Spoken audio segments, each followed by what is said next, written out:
Okay guys, so we're gonna start our next lab demo. This lab is called Molecular Motion Lab for both solids, liquids, and gases. The first lab demo that we're gonna do involves liquids. Now the investigative question I want you to be focusing on through all of these labs is how does changing temperature affect the movement of particles for a liquid, for a solid, and for a gas, okay? All right, so first part of our demo, I've got my 250 milliliters of hot water. I've got my blue and my yellow food coloring.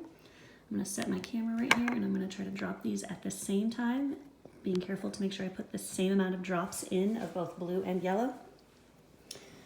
So here we go, 1, 2, okay.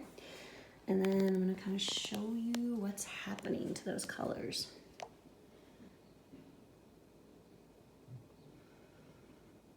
Paying attention to kind of how they're moving.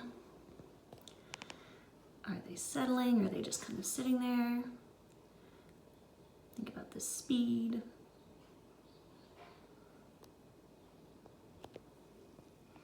Maybe a different angle over here.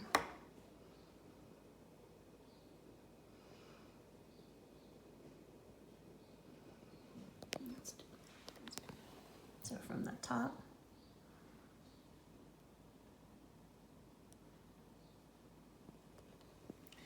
So in about less than, I would say less than 50 seconds or so, the water basically is completely green on top, and that blue and yellow are still kind of mixing down there at the bottom.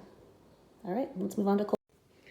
Okay, so here we have the beaker with 250 milliliters of cold water.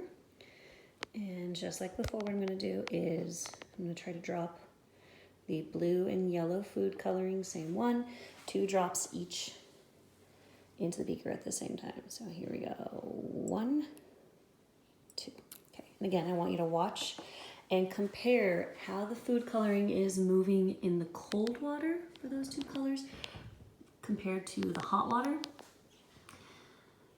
Is it moving at the same rate, the same speed?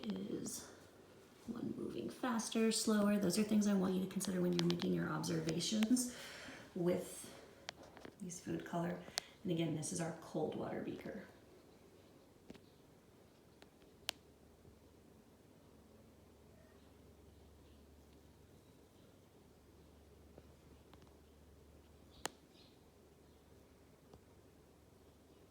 I'm gonna bring the hot water one back over, give you a little comparison. Okay, so that was our hot water beaker. Compared to our cold water beaker.